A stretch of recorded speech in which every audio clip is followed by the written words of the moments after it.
Saya mau tanya semua yang ada di sini malam ini, jawab yang kompak. Kepengen masuk surga? Yang kompak kepengen masuk surga? Allah sedang mendengarkan suara Bapak Ibu. Jawab yang kompak, kepengen masuk surga? Kita tanya Yoga, pengen masuk surga? Pengen banget Habib. Mati dulu. Ya elah, baru juga bapak saya kemarin 3 minggu yang lalu, Bib. Iya, Bib. Gimana mau masuk surga kalau nggak lewat mati? Ya tapi saya belum mau, ntar aja, Bib. Habib mau. Berarti setengah pengen. Mas Yoga, ada kenapa saya tanya Mas Yoga? Ada yang lucu. Kemarin ada bocah, nih bocah-bocah kayak begini. Iya. Kemarin saya tanya, anak-anak siapa yang mau masuk surga angkat tangan dong. Ada yang angkat tangan, saya. Tapi aneh, ada satu bocah, badannya gede, duduk di depan, jawabnya malah begini. Bayangin, ditawarin masuk surga, yang lain bilang mau, dia doang begini. 3 kali saya ulangi. Selesai ceramah, saya deketin. Nah, kenapa kamu nggak mau masuk surga? Teman-temanmu mau. Menangis dia. Saya tanya, kenapa kamu menangis? Habib, sebelum ayah saya wafat, ayah saya titip wasiat. Wasiatnya? Dalam hati saya seru nih. Saya duduk di sampingnya. Sebelum ayahmu wafat, ayah titip wasiat. Iya. Ayahmu ngomong apa? Kata ayah, gak boleh masuk apa-apa kecuali satu, masuk polisi. Habib, mohon maaf saya teriak-teriak. Jadi belum mau masuk surga karena wasiat bapaknya sebelum apa-apa pokoknya penting masuk. Itulah bocah. Apa yang didengar dari mulut ayahnya direkam. Itulah bocah, apa yang didengar dari mulut ibunya pasti dia amalkan. Makanya hati-hati kalau ngomong apapun di depan bocah, karena yang namanya bocah seperti kaset kosong. Betul. Apa yang dia dengar dia rekam. Anak kecil itu seperti kertas putih. Apa yang dia lihat tabiat ayah ibunya pasti dia ikuti. Leres. Tadi cerita tentang anak dengan ayahnya. Ini cerita kedua. Iya, cerita lagi. Saya duduk apa diri di sini? Guling. Guling. Mas Yoga, cerita kedua nih bocah. Saya ajak. Anak-anak, siapa yang mau ikut Habib? Kita akan main-main ke surga. Main-main ke surga Habib. Iya, asyik. Kami mau Habib. Tapi ada satu anak, saya ajak main-main ke surga. Lagi-lagi jawabannya begini. Diajak main ke surga nggak mau, yang lain mau. Saya deketin, saya tanya, kenapa kamu nggak mau saya ajak main-main ke surga? Tahu jawabannya apa? Jawabannya apa, Bib? Kata mama nggak boleh main jauh-jauh. Itu pasti yang gemuk lagi, Bib, ya? Ini agak kurus. Oh, yang kurusan. Saya pikir yang gemuk lagi. Kalau ada yang jauh gemuk lagi, ntar kita susulin, Bib. Mas Yoga tahu nggak cinta? Ya. Gaya anak muda sekarang nggak perlu pakai kata-kata. Betul. Anak muda sekarang kalau bilang cinta cukup begini doang. Gimana ya? Gini. Kayak tangannya merintil gitu. Itu katanya cinta. Ada istilah baru. Ada istilah baru, Bib? Oh, kalau 2 tangan mungkin agak repot, lebih disimpelin. Yang cinta cukup begini. Sarang he. Saya pertama lihat begini, anak muda, saya tanya, ini artinya apa? Si anak muda menjawab, Habib, ini namanya lope-lope. Iya. Cinta. Oh, cinta. Akhirnya saya belajar dari anak muda. Iya. Kalau saya ada lagi sama istri saya. Itu cinta itu isyarat tuh istri saya. Kalau saya udah sama istri saya, itu cinta banget, Bib. Setuju. Romantis dengan pasangan sunnah. Betul? Asal halal, Bib, ya. Makanya saya ingin praktekkan gaya anak muda, saya bawa pulang ke rumah. Kan ini cinta. Tau nggak dari majelis saya bawa tangan begini sampai ke rumah. Oh, sambungin, Bib, di sini. Nah, sampai nanti di surga. Ini buat kamu. Mas Yoga, ya begitu sudah nyampe ke rumah, saya panggil istri saya, Mama. Istri saya bingung. Sayang, itu artinya apa? Saya bilang, lope-lope. I love you, Mama. Istri saya menjawab dan membalas cinta saya dengan gaya tangan yang sama, makna beda. Istri saya menjawab, sayang. Itu yang bikin kita puyeng, Habib. Tapi saya paling baik sama istri, Bib. Ke mall saya gandeng. Saking saya ke pasar saya gandeng. Soalnya kalau dilepas mah belanja mulu dia. Ini mah bukan sayang, pelit. Iya. Wassalatu wassalam ala rasulillah wa ala alihi wa sahbihi wa man wala wala hawla wala quwwa illa bil. Allahumma salli wa sallim wa barik wa karim wa azim ala sayyidina Muhammadin ala sayyidina Muhammadin wa ala alihi wa ashabihi ajma'in, amma ba'du.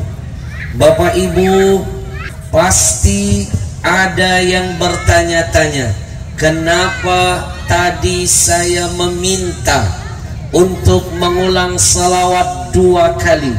Karena saya teringat dengan pesan Nabi. Bapak Ibu mau tahu siapa orang yang dipandang Nabi orang yang pelit, medit, mirigehese, buntut kasir, korem? Jawabannya simak hadis sahih yang satu ini. Nabi sebutkan dalam sabdanya, Al-bakhilu alladhi man dzukirtu indahu falam yusalli alayya.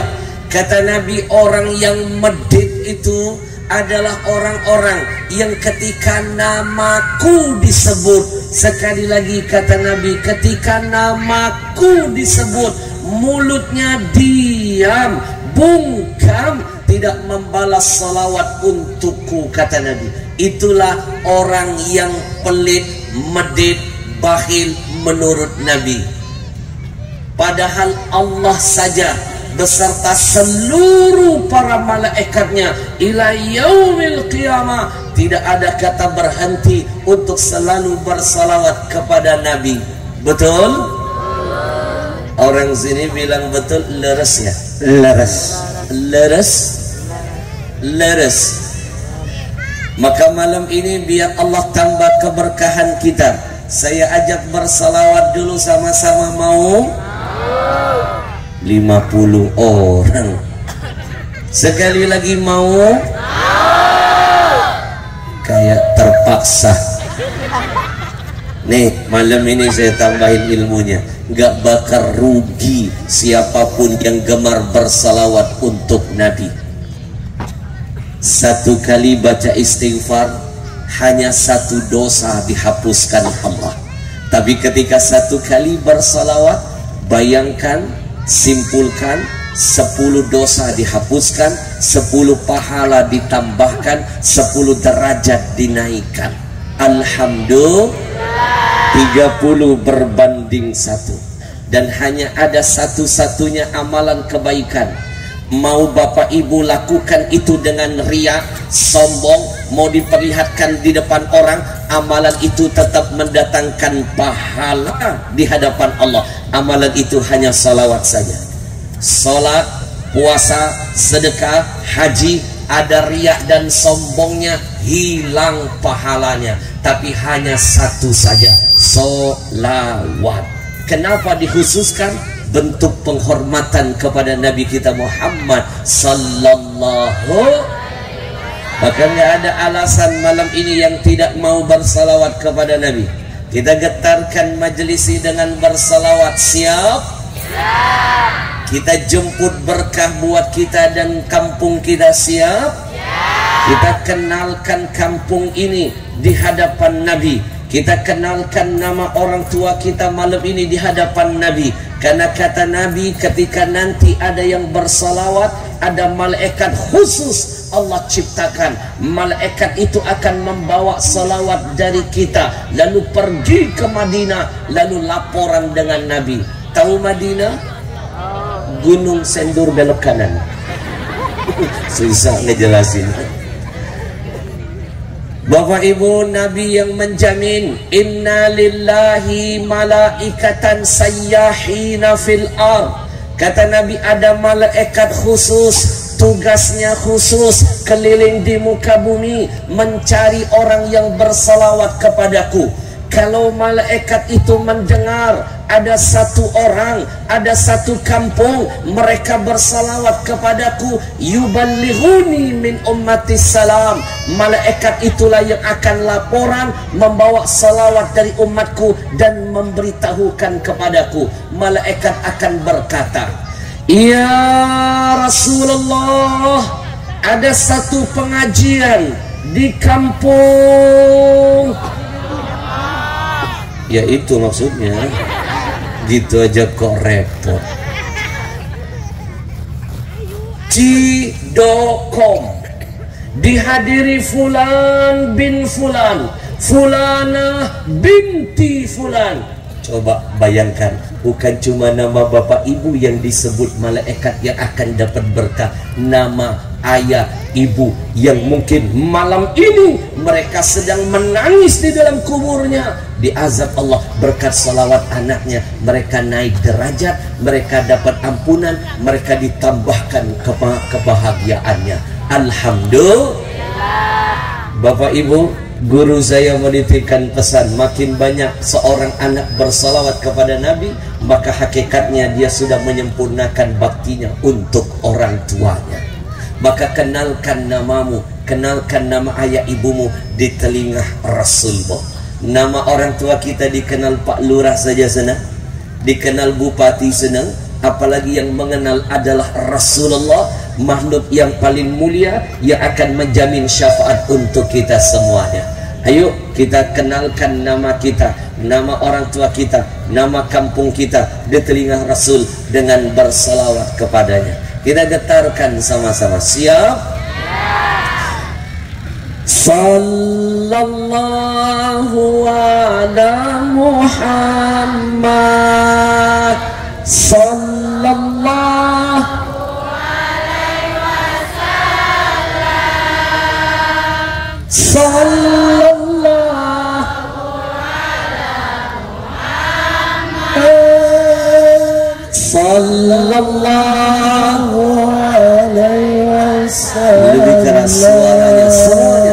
Sallallahu ala Muhammad, sallallahu alaihi wasallam, sallallahu ala Muhammad, sallallahu alaihi wasallam. Bapak Ibu, saya dapat pertanyaan dari jamaah. Habib, adakah amalan yang ringan? Kalau saya amalkan, insya Allah bisa menghapus semua dosa masa lalu saya. Amalan yang bisa menjaga musibah nggak turun buat kami. Saya jawab gampang, cukup dengan salawat. Benci Allah akan berubah jadi C-I-N-T. Mau nggak bencinya Allah, murkanya Allah buat kita berganti menjadi cinta? Amalannya gampang, cukup bersalawat. Mana dalilnya? Nabi bocorkan dalam sabdanya, siapa yang bersalawat kepadaku 1 kali, Allah balas dengan salawat untuknya 10 kali. Semua ulama sepakat, kalau sudah Tuhan bersalawat untuk hambanya, itu artinya rahmat diberikan buat hambanya. Mohon maaf lahir batin, kalau sudah rahmat turun dari Allah buat kita, mau sebanyak apapun dosamu, mau sedahsyat apapun maksiatmu, ketika engkau pandai mencuri rahmat Allah, semua tidak ada artinya. Makanya dalam hadis qudsi Allah berfirman, inna rahmati sabaqat ghadabi, sesungguhnya rahmatku itu lebih dahsyat dari murka dan amarahku. Bapak Ibu, saya hadirkan faktanya, kalau rahmat itu adalah sesuatu yang luar biasa. Masih ingat riwayat tentang seorang pelacur? Nabi cerita seorang wanita malam pelacur Maaf, yang namanya wanita malam dosanya bukan cuma zina. Sebelum ke zina, dosa pertamanya apa? Petantang petenteng membuka auratnya. Leres? Yang kedua, sebelum zina, khamar dulu temennya. Betul? Rentetan dosa yang begitu dahsyat ini, dengan sekejap Allah hapuskan semuanya. Bahkan wanita pelacur ini ditakdirkan bisa meraih surganya Allah hanya gara-gara apa? Karena dia memberi seteguk air kepada anjing. Maka jangan pernah meremehkan kebaikan apapun. Mungkin kecil di matamu, besar di hadapan Tuhanmu. Berkat kebaikan itulah engkau mencuri rahmat Allah. Kalau sudah rahmat turun, semua jadi selesai. Alhamdulillah.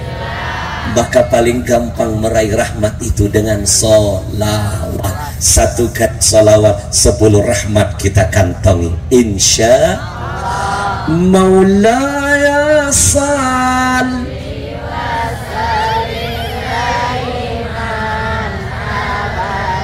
ala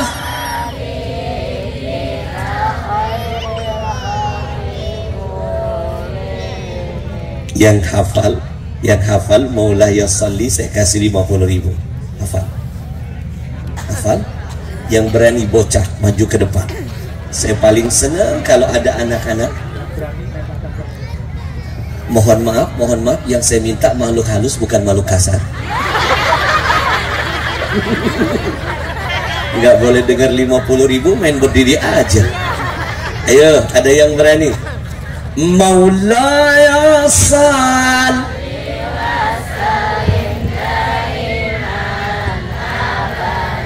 ala habib. Ayo, ada bocah yang berani angkat tangan. Ayo, jangan cuma L dulu doang yang lu apa? Ayo, ada yang berani? Rugi loh hari gini 50.000. Ada yang berani? Saya paling seneng kalau ada anak-anak tergila-gila dengan sholawat daripada tergila-gila lagu Korea. Leres? Ada? Mana? Nggak ada. Ini Habib ini mah cuma bisa goyang pargoy doang dia mah. Ada. Bu, kita doain dulu mudah-mudahan anak-anak kita insya Allah akhlaknya meniru akhlak Rasulnya. Amin. Karena mohon maaf, kenapa setiap kali dakwah saya tantang mereka senang nggak dengan salawat? Ketika mereka senang dengan salawat berarti mereka cinta dengan Nabi. Anak sekarang ini maaf kenapa akhlaknya nggak karuan? Karena mereka jauh dari Nabi. Leres? Ibu, nih viral kemarin. Ada video yoga anak remaja pakai seragam pramuka berhenti di pinggir jalan.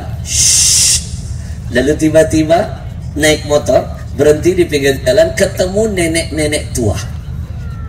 Si nenek bukannya ditolong, bukan dihantarkan pulang, tapi yang ada si nenek malah ditendang.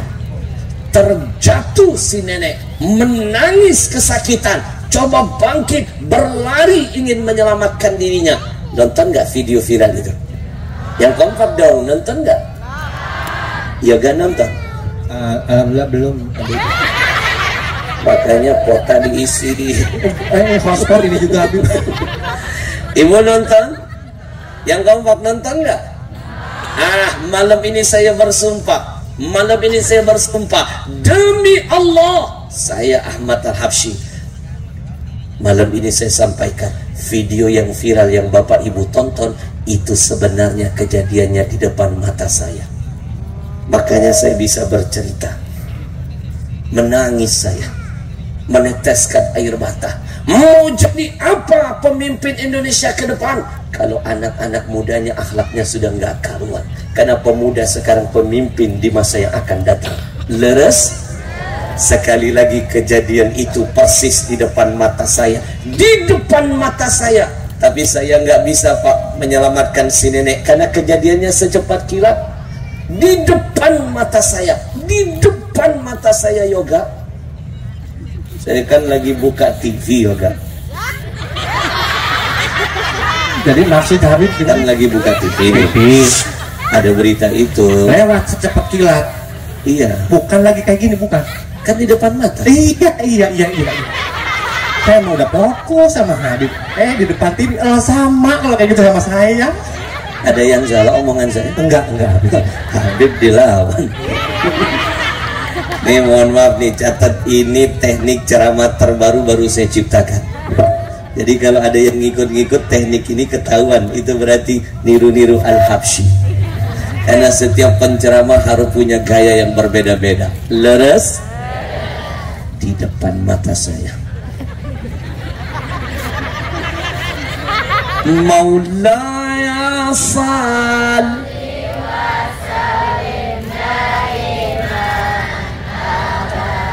ala habib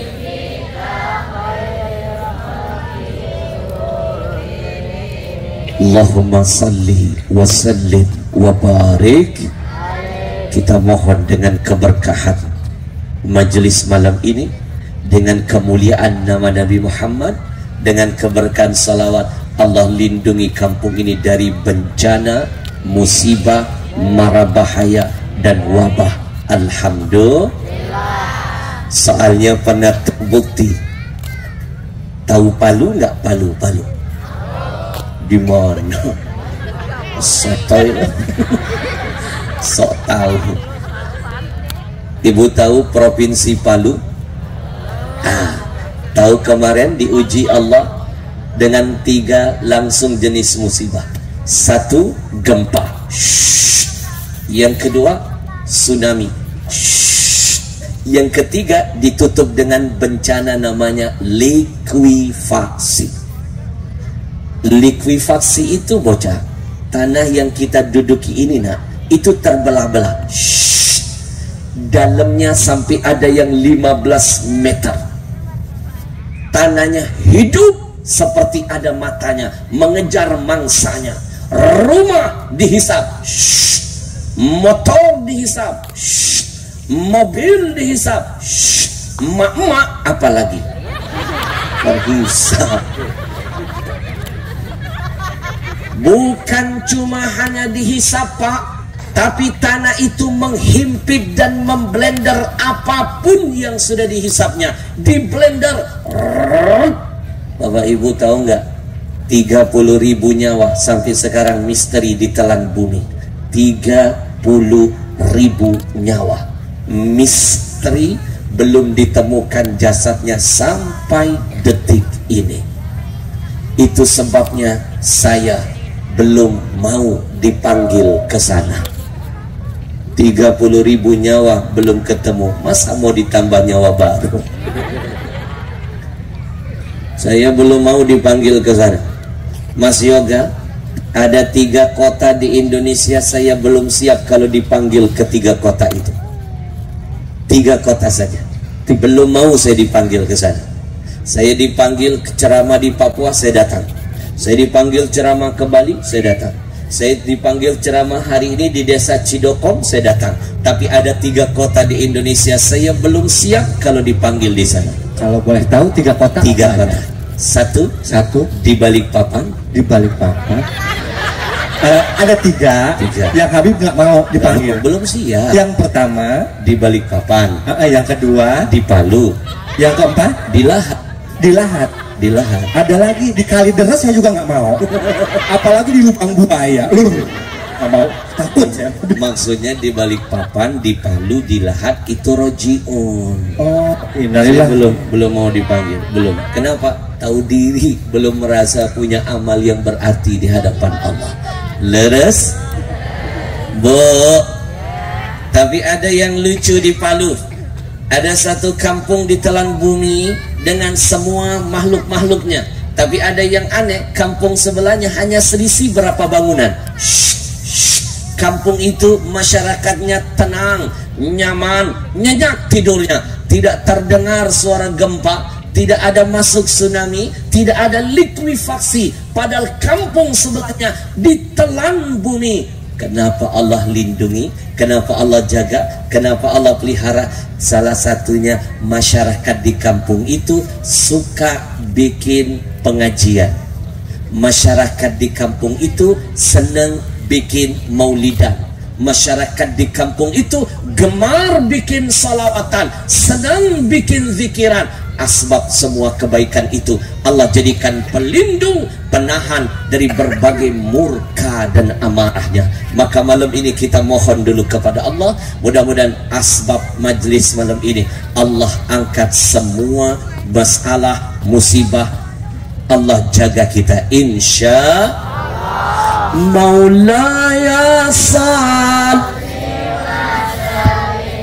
daiman ala habibika khairil khalqi kullihim. Yang saya cintai dan saya muliakan, hadir bersama kita para alim ulama, para kiai, para sesepuh, para ajengan, para gus. Mohon maaf lahir batin kalau saya yang bodoh ini, yang miskin ilmu banyak dosa ini, tidak bisa memuliakan antum-antum semuanya. Yakinlah di hati saya ada rasa cinta, hormat, sayang untuk mereka semuanya. Dan tanda cinta saya buktikan dengan amal saya. Kita angkat tangan, kita doakan dulu semua ulama-ulama kita semuanya, karena saya yakin di hadapan saya ada orang yang lebih mulia dari saya.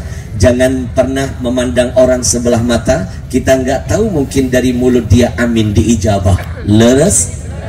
Mungkin dari mulut orang yang miskin tapi dia kaya di sisi Allah, atau dari mulut orang yang tidak sempurna fisiknya tapi dia indah di hadapan Allah, atau dari mulut orang yang kecil mungkin dia besar kedudukannya di hadapan Allah. Bapak Ibu, bantu saya, aminkan doa saya. Bu, doa saya mungkin gak cepat naik kalau gak dibantu dengan amin.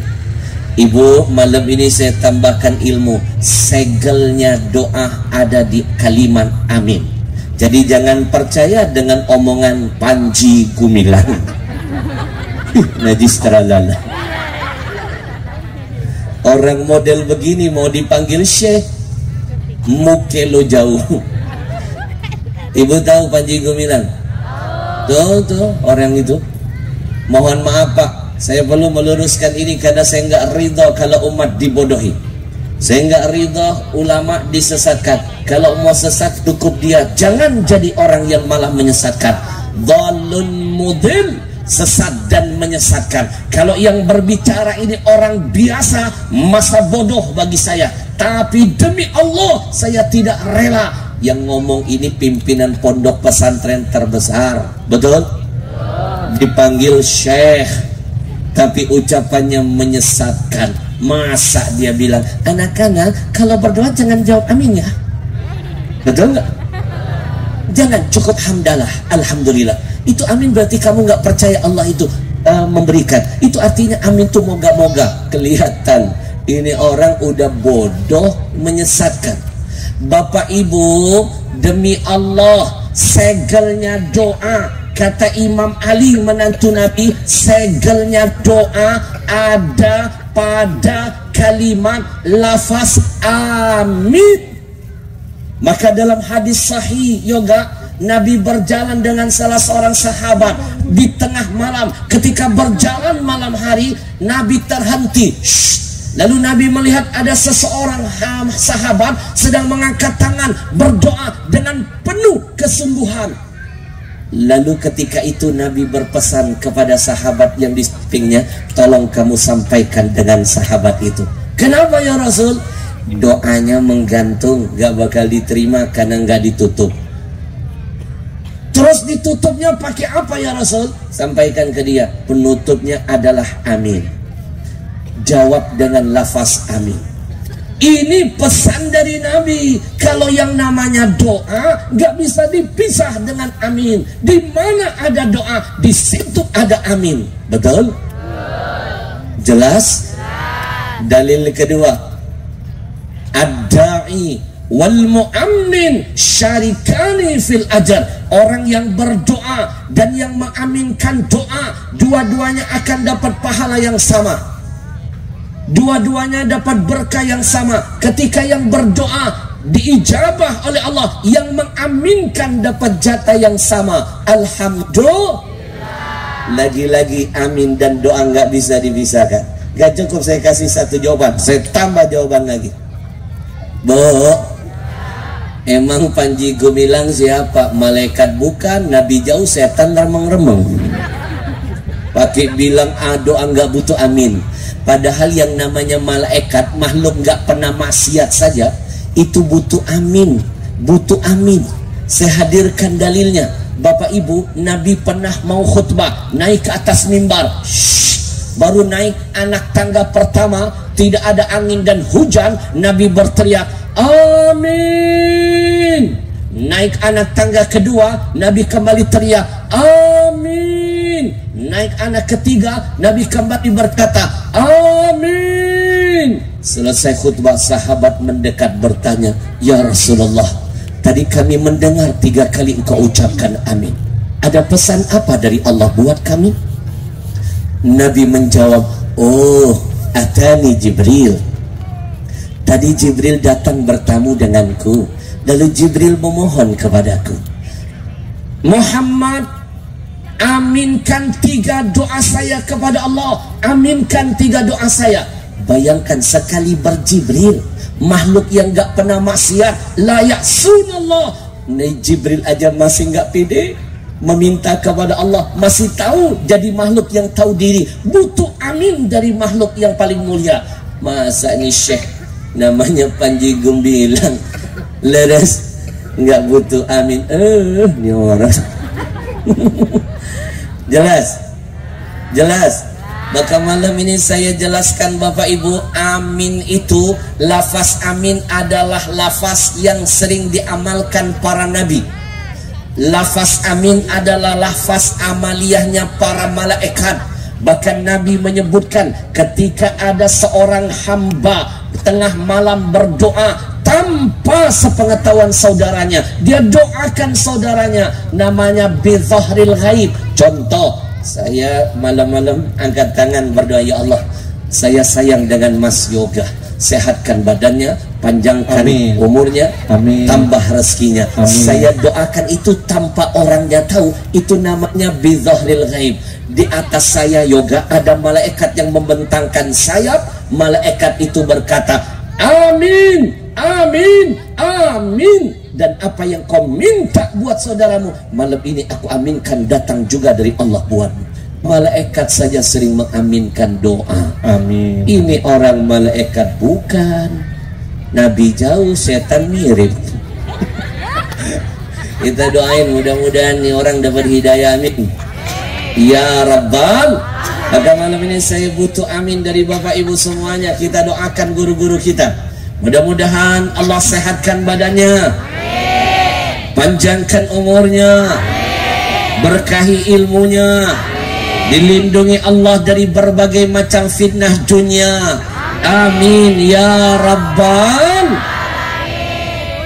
Kenapa ulama yang masih hidup harus didoakan panjang umur? Survei membuktikan ketika COVID kemarin lebih dari 1000 ulama meninggalkan kita. 1000 ulama. Saya kehilangan Ustadz Tengku Zulkarnain.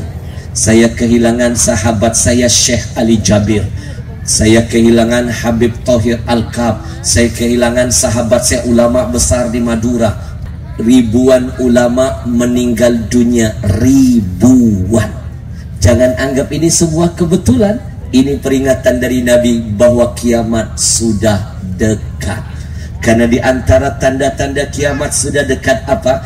Ayyur fa'al ilim. Allah angkat ilmu dengan cara apa? Bimautil ulama, dimatikan para ulama-ulamanya.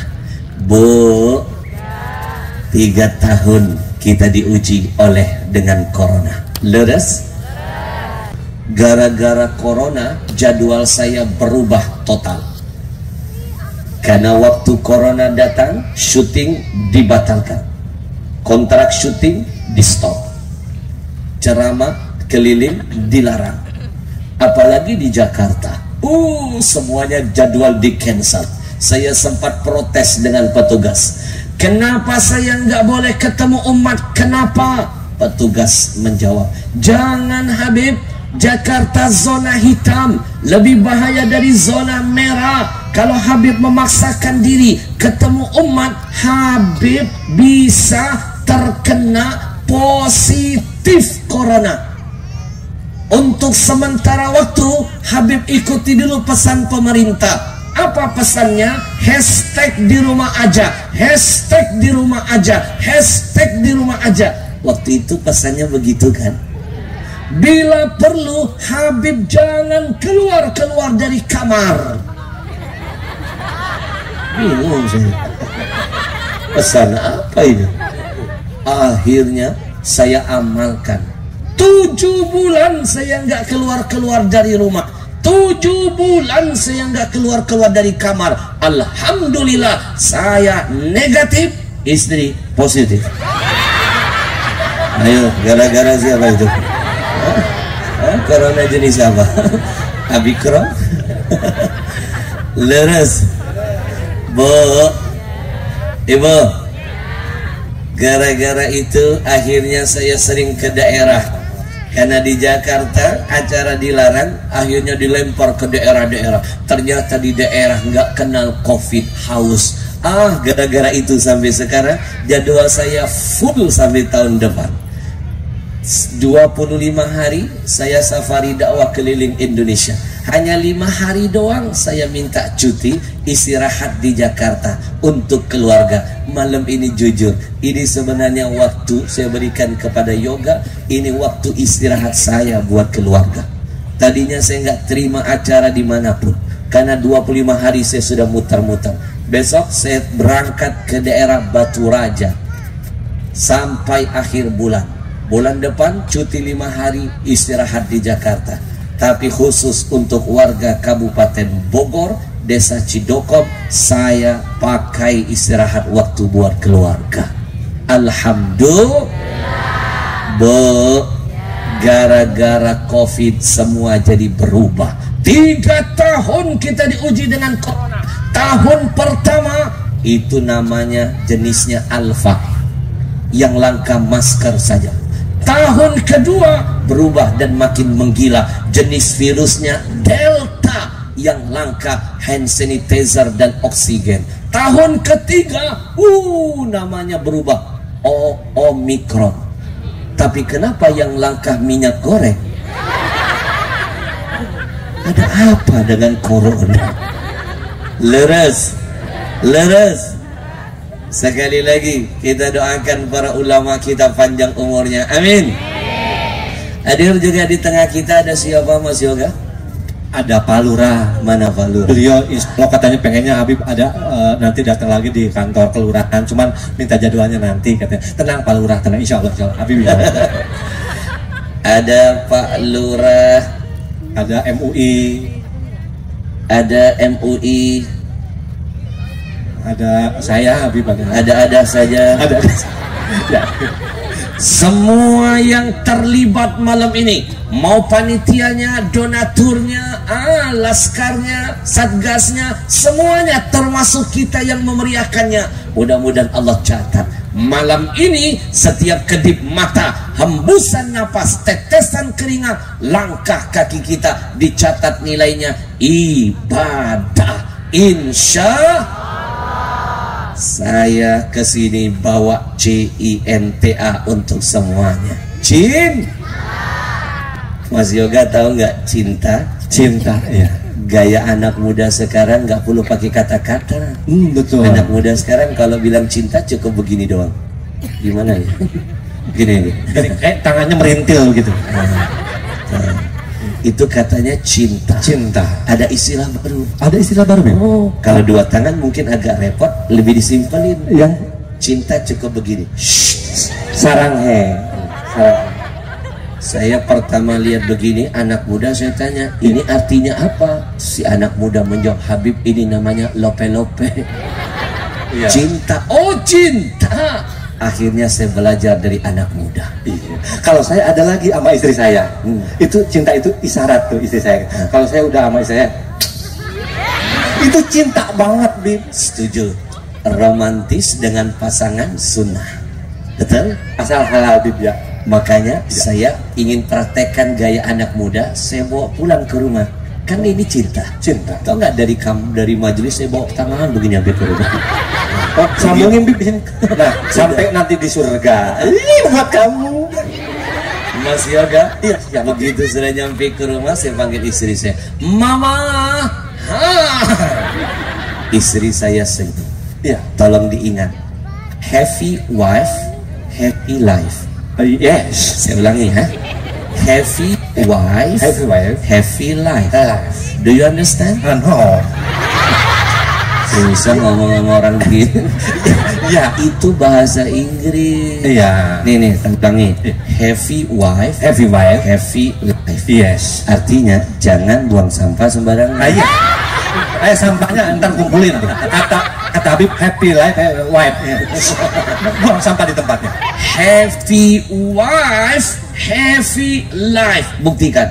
Kalau kamu ingin bahagia, wahai para suami, ternyata rahasianya kamu bahagiakan dulu istrimu. Tepuk tangan buat wanita-wanita yang setuju nggak? Setuju? Senang dibelain. Ternyata Bapak Ibu, omongan orang Barat ini, happy wife, happy life, itu copy paste hadis Nabi. Nabi 1400 tahun yang lalu sudah mengajarkan, khairukum li ahlihi wa ana khairukum li ahli. Sebaik-baik kamu adalah seorang suami yang paling baik kepada istri dan keluarganya. Aku, kata Nabi, sosok suami yang paling baik dengan pasangan hidupku. Alhamdulillah. Saya kepengen bahagia. Iya. Maka saya ingin bahagiakan dulu istri. Saya bawa pulang gaya ini. Mama, shh. Istri saya bingung. Sayang, itu artinya apa? Saya bilang, love. I love you, Mama. Istri saya menjawab dan membalas cinta saya dengan gaya tangan yang sama, makna beda. Istri saya menjawab, sayang. Itu yang bikin kita puyeng, Habib. Tapi saya paling baik sama istri Bib. Ke mall saya gandeng, saking saya ke pasar saya gandeng. Soalnya kalau dilepas mah belanja mulu dia. Ini mah bukan saya yang pelit. Iya. Bu, sekali lagi semua yang terlibat mudah-mudahan Allah berkahi. Amin. Malam ini Allah pertemukan kita dalam rangka peringatan 10 Muharram 1445 Hijriah. Sebentar. Perasaan saya pernah kenal orang ini. Saya juga pernah, saya pernah nonton di TV juga di Indosiar. Ngapain nongkrong acara di aksi apa-apa. Ya Allah.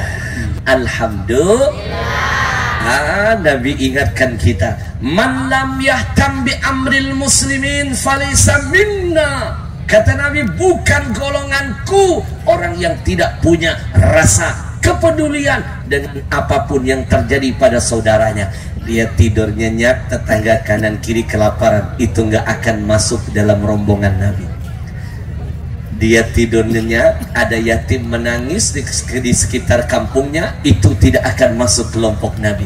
Maaf kalau nggak masuk kelompok Nabi, mau cari syafaat dari siapa lagi? Leres. Ngomong-ngomong, malam ini berapa yatim yang disantuni? 37. Tepuk tangan dulu dong buat panitianya. Malam ini sebagai hadiah buat panitia biar termotivasi.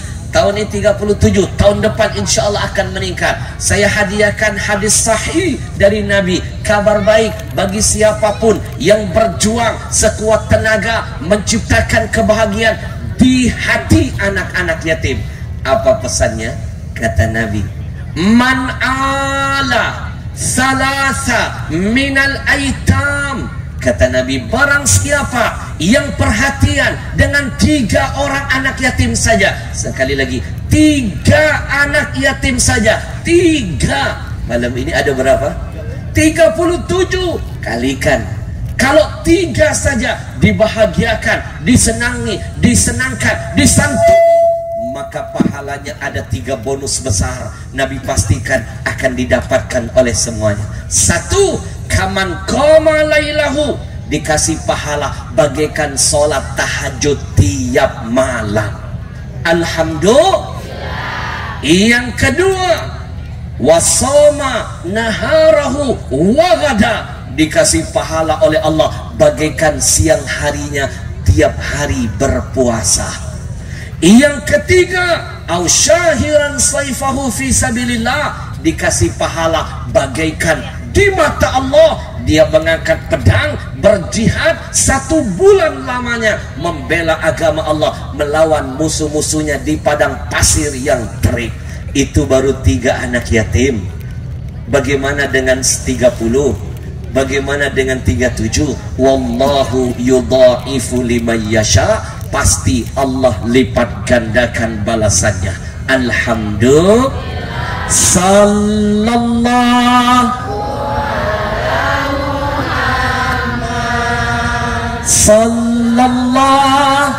alaihi wasallam. Sallallahu alaihi wasallam. Jangan lupa Nabi kita Muhammad terlahir di muka bumi, gak pernah lihat wajah ayahnya. Baru sebentar tumbuh menjadi remaja, ditinggal pergi ibunya. Nabi lahir dalam keadaan yatim piatu. Maka hubungan anak yatim dengan Nabi sangat dekat secara emosional, karena sejarah membuktikan nabimu anak yatim. Siapa yang membuat anak yatim tersenyum dengan kebaikannya, demi Allah dia sedang menyenangkan hati Rasulnya. Tapi siapa yang membuat anak yatim terluka hatinya dengan segala kebolemannya, demi Allah dia sudah menciptakan luka di hati nabinya. Berarti dia bukan jadi musuh yatim, tapi sebenarnya dia sedang menjadi musuh Nabi. Leres? Semua yang dekat dengan anak yatim pasti berkah, semua yang nempel dengan anak yatim pasti bahagia, dan ujung-ujungnya akan berkumpul bersama Nabi di dalam syurga.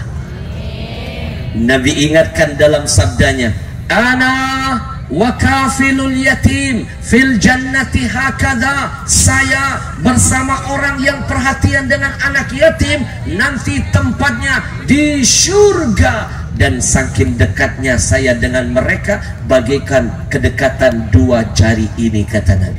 Ibu mohon maaf tinggal di Kabupaten Bogor bisa bersebelahan duduk dengan bupatinya, udah senang. Leres? Gimana nanti di surga berdampingan dengan manusia yang paling mulia Rasulullah? Apa enggak lebih senang? Leres? Saya mau tanya semua yang ada di sini malam ini, jawab yang kompak. Kepengen masuk surga? Yang kompak kepengen masuk surga? Allah sedang mendengarkan suara bapak ibu, jawab yang kompak. Kepengen masuk surga?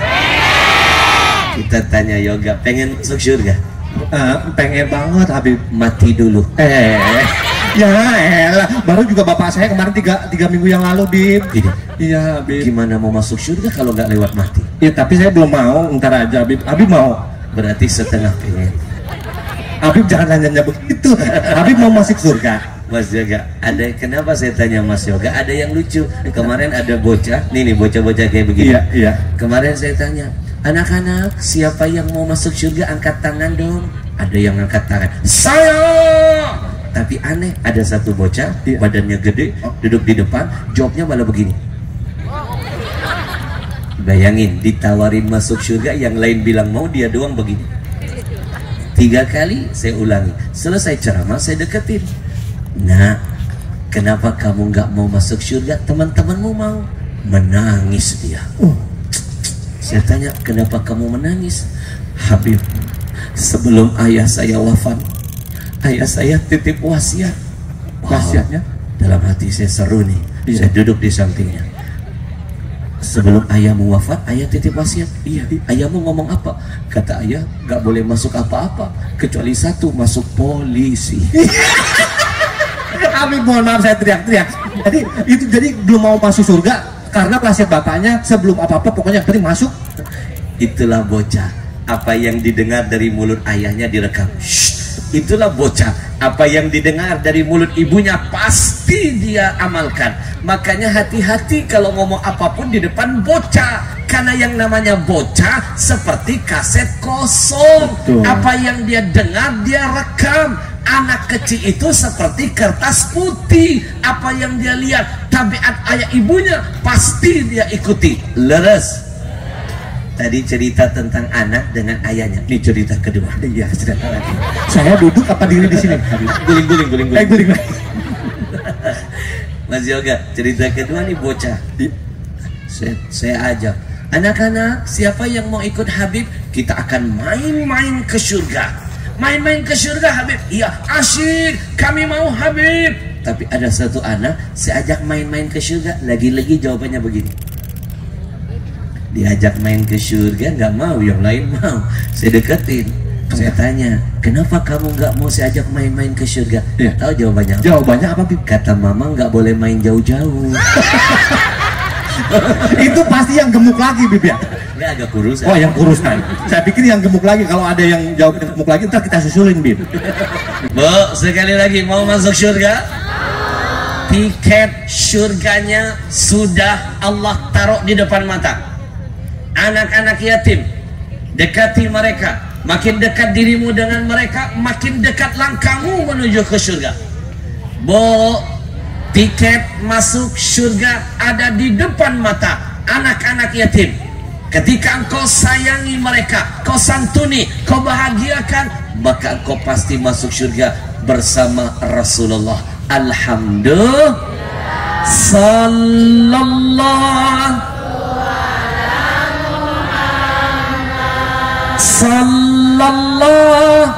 alaihi wasallam. Sallallahu alaihi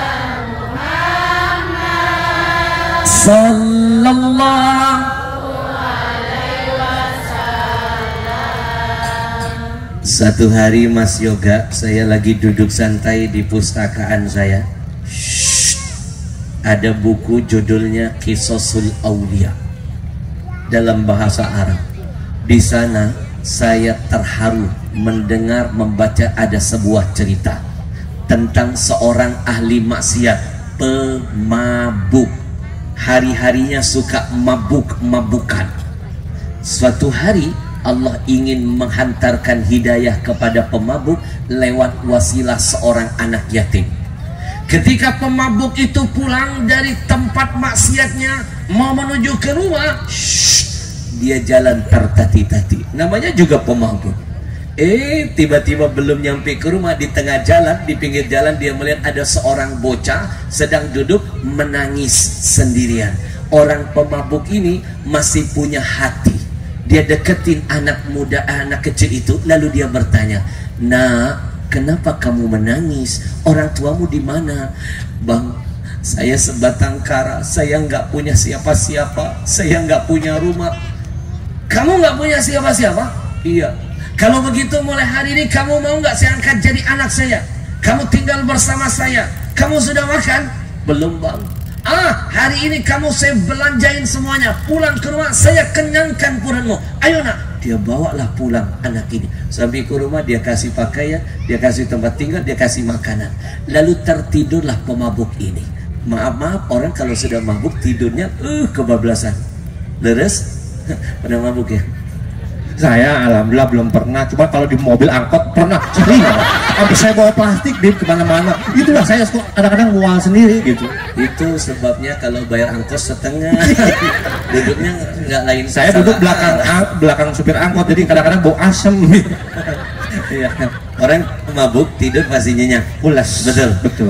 Di dalam tidurnya menjadi tabir, Allah buka tabir hidayah buatnya. Ibu tahu nggak? Macam-macam cara Allah menghantarkan hidayah, salah satunya lewat mimpi. Leres? Begitu pemabuk ini tidur yang panjang, dalam tidurnya Allah ajak dia tamasya. Tamasya nggak tanggung-tanggung, dikasih lihat tentang neraka. Dinampakkan Allah azab neraka yang mengerikan. Lalu Allah nampakkan dirinya sedang ditarik malaikat, akan dilempar ke neraka. Menangis dia, memohon kepada Allah, tapi nggak ada yang meringankannya, tangannya memberatkannya, kakinya, semuanya menyebut semua dosa yang pernah dilakukannya. Begitu detik-detik dia akan dilemparkan ke neraka, tiba-tiba terdengar suara dari seorang anak kecil, "Ya Allah, Engkau maha adil, tunjukkan keadilanmu. Ya Allah, rahmatmu lebih dahsyat dari murkamu. Ya Allah, aku bersaksi, lelaki ini orang baik ya Allah. Meskipun dia banyak maksiatnya, tapi di hatinya masih punya sifat Rahman dan Rahimmu ya Allah. Dan itu dia buktikan kepadaku ya Allah. Aku disantuni, aku diselamatkan, aku diangkat derajatku, aku dikenyangkan. Maka hari ini aku ketuk pintu rahmatmu ya Allah. Selamatkan orang ini, masukkan dia ke surga bersamaku dan Rasulku." Lalu apa yang terjadi? Dalam mimpinya pemabuk ini melihat malaikat langsung memohon kepada Allah.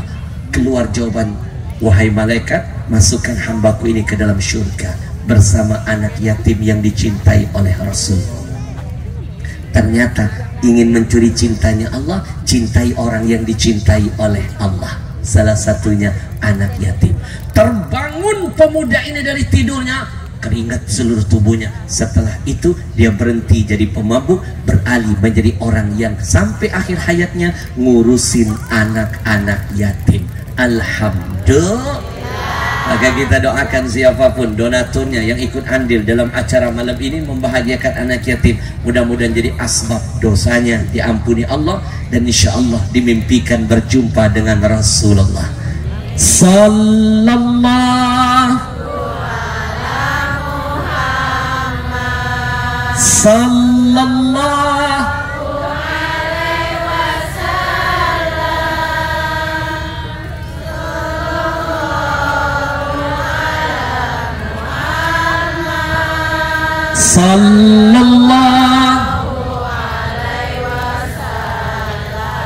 Singkat, padat, episode terakhir.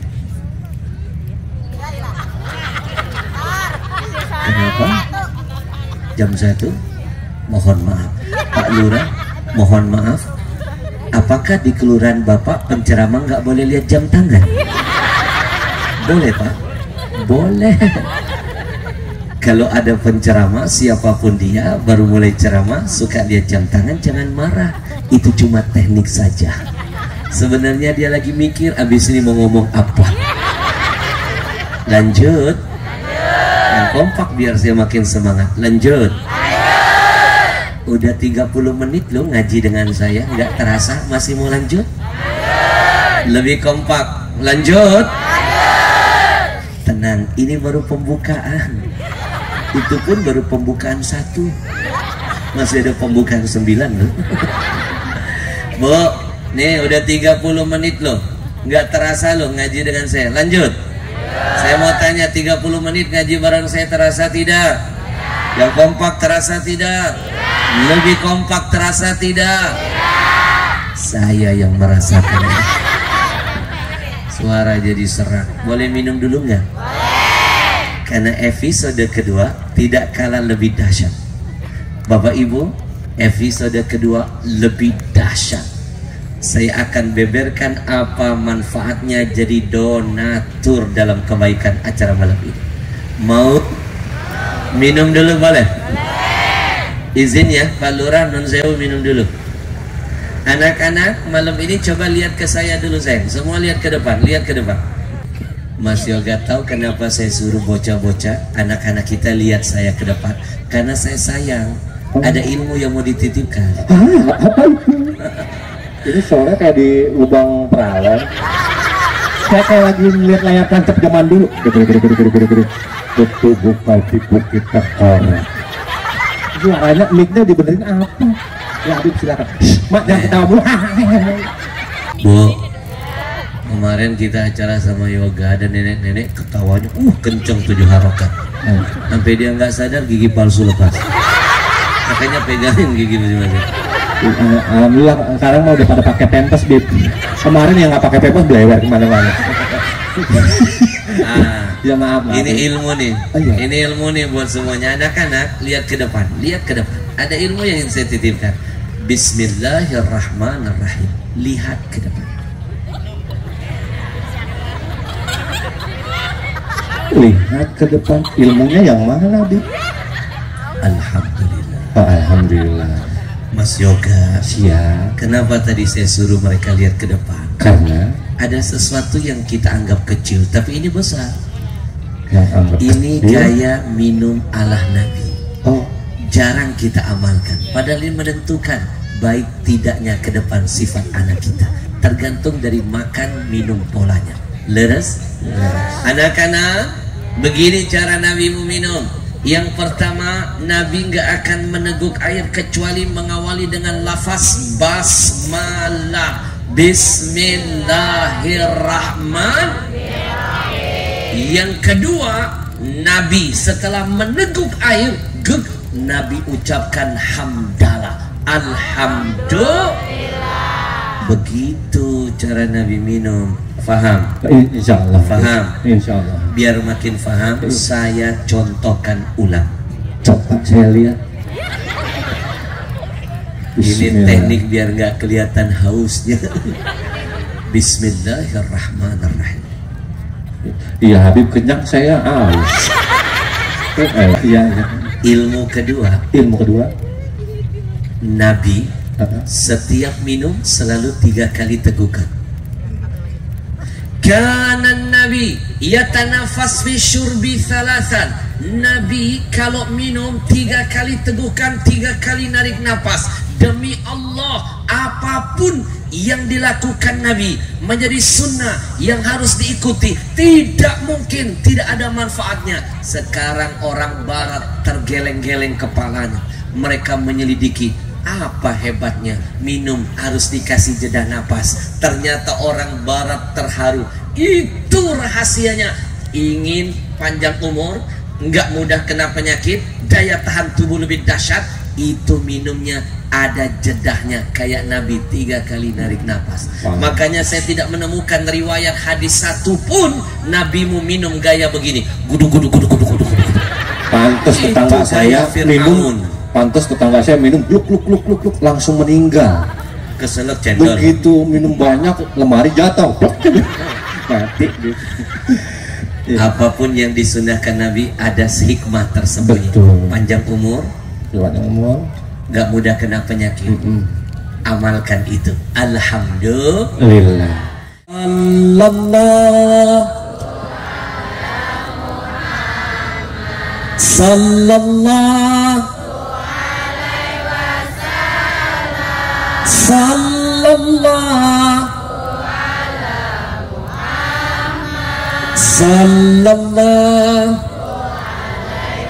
episode terakhir. Tidak akan rugi siapapun yang sering berkorban di jalan Allah. Apapun pengorbananmu untuk Allah dan Rasulnya tidak akan pernah berhenti, tidak akan terputus, tidak akan mati. Bapak Ibu, saya mau tanya, jawab yang kompak. Bu, percaya nggak apapun yang dikorbankan di jalan Allah pasti bertambah? Percaya? Lebih keras percaya? Saya ingatkan diri saya dan semuanya. Bapak Ibu, pernah lihat ada tulisan kalimat terima kasih? Terima kasih, terima kasih. Pernah? Hadir acara pernikahan, kalimat itu selalu terbaca. Terima kasih. 2 kata.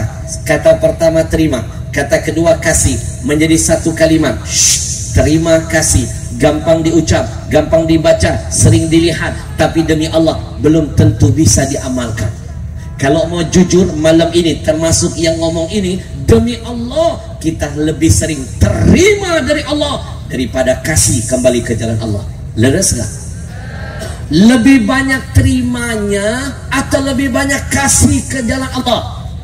Kita lebih banyak terima daripada kasih kembali kepada Allah. Padahal apapun yang kau berikan untuk Allah tidak akan pernah mati. Ingat janji Nabi, ma'akalta fa'afnaita. Apapun yang kau makan pasti busuk. Pasti. Mas Yoga makan makanan paling enak di Kabupaten Bogor, saya pastikan enaknya hanya di ujung lidah. Betul. masuk ke perut, hilang rasa enaknya. Betul. Maaf ya, keluar dari pintu belakang, beda warna, beda baunya. Betul. Tapi yang namanya sedekah gak akan pernah mati. Enaknya sampai hari kiamat. Itu pesan Nabi. Wa ma labista fa'ablaita, apa yang kau pakai pasti lapuk, kata Nabi. Wa ma tasaddaqta fa'amdaita, tapi ingat, apa yang kau sedekahkan kekal abadi selama-lamanya. Alhamdulillah. Dan kabar baik buat yang ikut bersedekah malam ini, membantu program anak yatim, maka sedekahmu akan menjadi ASI di alam kuburmu. Ibu, pulang dari sini saya titipkan pesan, buka surah Al-Munafikun. Lihat ayat ke-10. Intip di tengah-tengah ayatnya ada bocoran dari Allah. Apa bocorannya?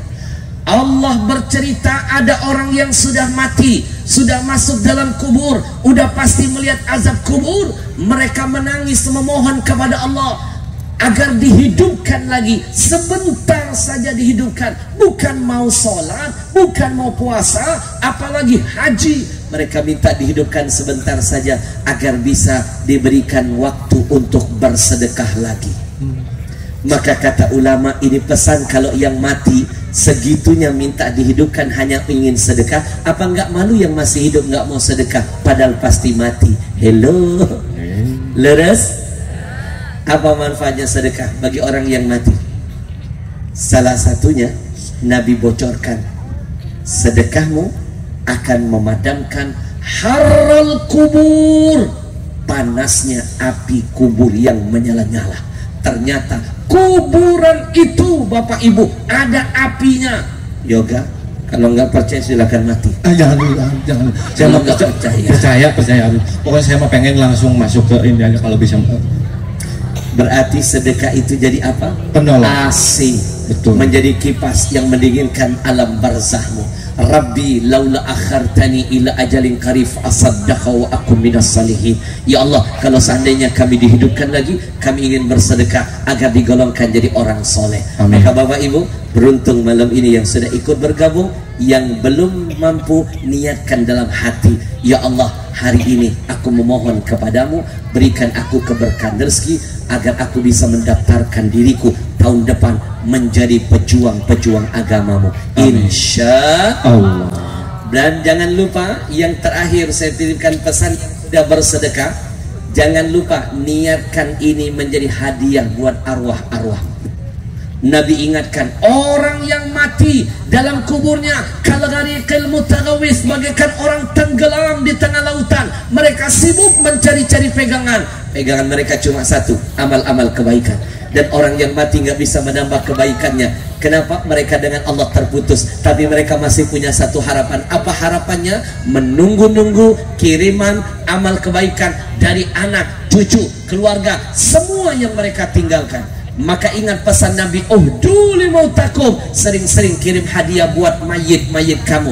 Nah, para sahabat bertanya, apa hadiah buat mayit ya Rasul? Ada dua, satu doa, dua sedekah. Dan sedekah yang paling besar pahalanya atas nama orang tua, baik yang masih hidup apalagi yang sudah tiada. Jangan mimpi besok anak cucu kita begitu kita masuk kubur mereka bersedekah atas nama kita. Kalau malam ini nggak latihan dulu sedekah, infak, wakaf, zakat atas nama arwah ayah ibu kita. Mimpi besok panen padi, hari ini cuma sibuk menanam rumput ilalang saja.